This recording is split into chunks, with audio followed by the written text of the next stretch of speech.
Hey guys, it's Quills, and today I'm doing fan art of The Sinking City Remastered because I just recently finished it, and I will say, out of all of the games that I've played this year due to my backlog New Year's resolution, this one has definitely taken the cake for the most coolest atmosphere I've seen so far, so I couldn't get it out of my head. I had to draw it, and I really like this game. I'm gonna say this full front, I am not gonna be a good game reviewer, guys. If you want to see an actual good game review of this game, please go to someone else. I am definitely someone who, if you show me an art project, I will always look at it with a piece of my heart, because I know even the smallest, silliest, quote-unquote weakest, messiest games that I've known are always made by heart, and it does take a lot of drawing and developing and coding and making the GUI menus and making animations to make any sort of games like this. So of course I'm going to look at it from an artist perspective. It's gonna take a lot to make these games, but as a gamer I was also pretty happy, so I want to talk about this. I'm gonna try and keep this game spoiler free, by the way. I really do want to talk about the aesthetic and the vibe I got from this game. The Sinking City is basically a open world detective game where your character is kind of lured into the city by unknown forces, and the city is basically sinking, as you guys could tell. So it's kind of just going through the motions of helping people, figuring out what's wrong with you, because something is definitely up with your character and you kind of want to figure that out because that's why you're there, and just getting sucked into the plot of there's a lot going on in the city and you want to figure it out, but you also don't want to get too involved, but also there's a lot of side story that you couldn't get involved with. It's really cool. I really love the immersion it came with the city. It felt a lot of the dialogue was solid in making everyone feel like their own person, especially the ones that you have to talk to story-wise. I felt they were definitely real people. I really like the dialogue. I don't know how to explain it. They just also felt so cool and realistic, but also very bleh, because this is kind of a shitty situation that they're in, with the city being this dark and dreary and depressing and sad. Also, there's definitely some undertones of not even undertones, literally told you, there's definitely some weird animal racism going on, considering the half species that they have to deal with, but that's,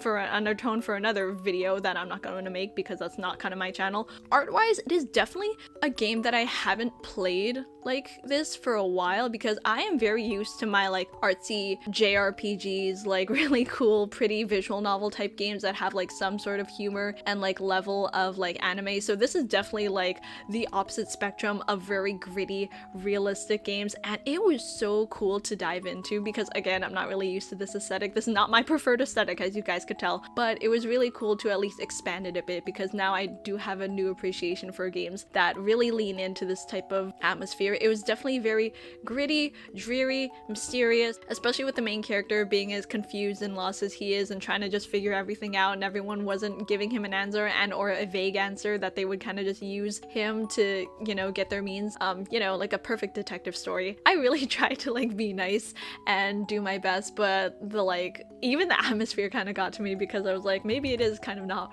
worth it to help all these people because they're so shitty and mean sometimes, but I still tried my best. Oh yeah, one of the other things that I wanted to talk about was the fact that I think I got a good ending. I'm gonna be honest, I have no idea, because I know there's a sequel coming out for this game later on, but for right now, there are 3 endings to the game, and depending on what you get, the ending that you get, I don't know if I got a good ending, I'm gonna be honest, guys. So I feel that's why I kind of want to make fan art of it. I kind of want to make up for the fact that I probably got a shitty ending, and I'm just oof, that sucks anyway. I don't know, I don't like getting bad endings in games, because I'm come on, I deserve better than this, but you know what, I tried. I really love the integration of the mechanics, because I have played some detective games, and there are so many complicated mechanics between a flashlight and a gun and dialogue and putting the pieces back together, and this studio in particular, Frogwares, I really love their integration of the Mind Palace and putting all the clues together, and how it's all in this cute little menu that you could kind of just scroll through. They have a part of the menu where you can just click how to play, and it'll remind you of the mechanics and what you're capable of, which I know a lot of people kind of because they're no, I don't want a game that holds your hand, but trust me, this game does not hold your hand, but it does give you a good reminder of how to play it, because there are a lot of things to keep track of, and as someone who takes very long breaks in between playing a lot of games, I really appreciate it, considering I did take a lot of breaks during this game, but it was still really easy to get back into. The game was really huge, and I was very intimidated with discovering it, but after a while a lot of it kind of just not read the same or was very samey, but a lot of it kind of repeated with some of the assets of like buildings and streets and stuff like that, which I didn't really mind. I know a lot of cities already kind of do that enough, but after a while it's kind of you can kind of tell, you know. Especially open world games, I don't really blame them if they need to cut corners to make it all feel bigger than it is. It is a really big map and it was taking a while, but thankfully there's also a really easy fast travel system, which I was so thankful for. I am so tired of other games where they just give you a large ass map and then they do not let you fast travel, and I'm like, okay, I guess I'm just walking. This is a walking simulator game now. But thankfully I didn't have this here. I could really just fast travel, walk a couple blocks, get to where I'm going, find a dead guy, probably look at his body, see all the evidence I can kind of find, and then piece it all together, like that kind of game. They really wanted you to focus on the detective part of the game, which I'm really thankful for, because again, with a game as big as this, you kind of need a focus, and I'm happy that the focus was correct. I remember one of the missions, all I had to do was find a guy, but I like found another guy and he would tell me where the other guy was if I saved his family, so I had to go to another place of a building and then save his family, and then he was able to finally tell me where the other guy that I originally wanted was, and then I finally found him. Like, it will basically like stretch out as much as it can, because you know, it's a game like this and it's a really big world, so it wants you to like appreciate and stay in the world for a bit, which I get. But after a while it was like, okay, I kind of get it. I kind of wish there was like a variety of like short and long missions, but that's probably because my fault. I didn't really do a lot of the side missions because I really wanted to like go.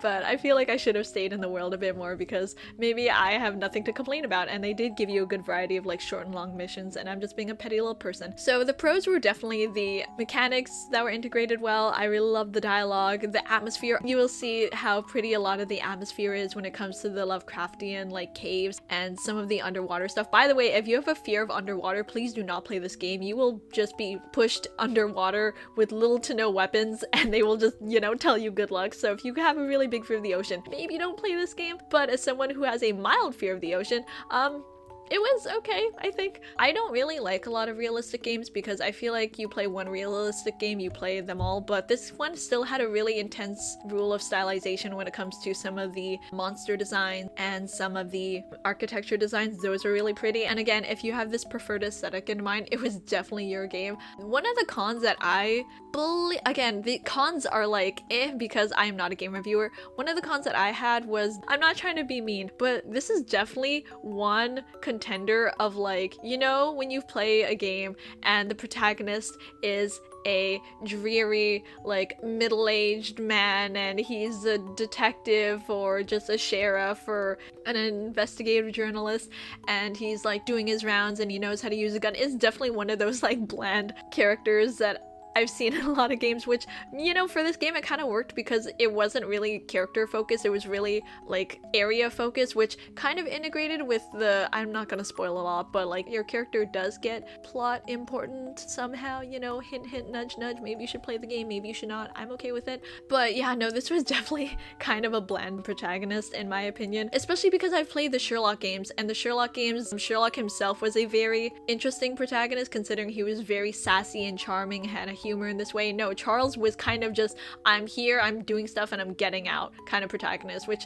I was okay to vibe with just to look at the scenery. Yeah, no, that was just a really interesting game. Again, I'm trying to keep this spoiler free if you guys want to play it, but if you really like a long detective game with not that hard mechanics, and while there are a lot of mechanics, this one seemed pretty easy for, I would say, like a beginner player still. Oh yeah, you guys can like shoot guns in this, I forgot to tell you.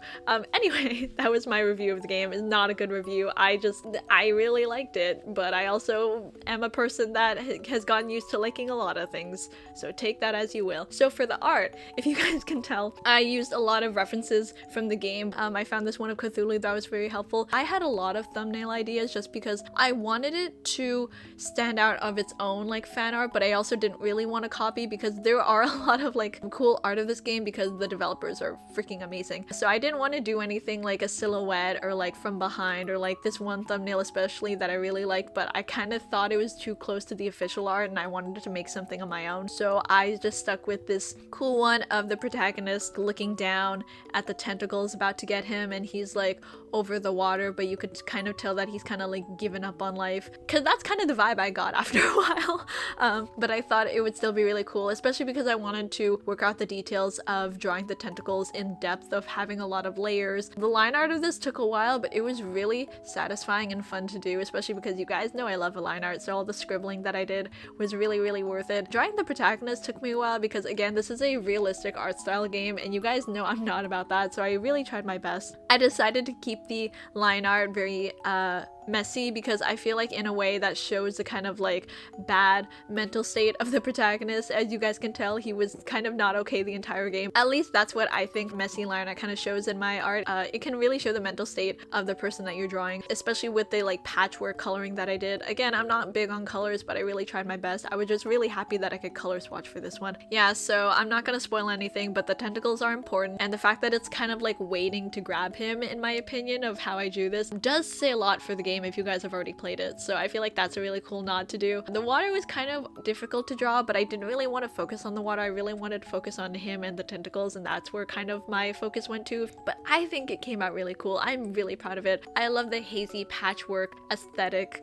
that I did with the water and the sky, and I really think it does kind of show in the aesthetic of the game. I feel like it does kind of match, but not in like an art style way, more in like the aesthetic way, because I'm not going to draw realism for this. But I think it came out really cool. I don't know. I didn't think I would ever draw anything as cool as this or like this if I tried, but I really did try for this one, so hey, I did it. If you guys are wondering why I actually recorded it in this type of like book aspect ratio, is because I learned that if you go on Steam, you can actually replace the art of a Steam game that you've played by just like clicking over here and doing like add custom artwork, which I didn't know you could do. So I decided to do this aspect ratio so that I could actually replace the game with the game that I drew. So now my fan art is the cover of the game, and I think that's really cool, and I think it was really amazing. Again, don't quote me because I'm not a game reviewer, but I am an artist, and as an artist, I approve. I hope you guys stick around for the next one because I feel like there is definitely going to be a next video like this coming out soon. I hope you guys enjoyed the video anyway. I hope you guys have a great day. See ya! Bye!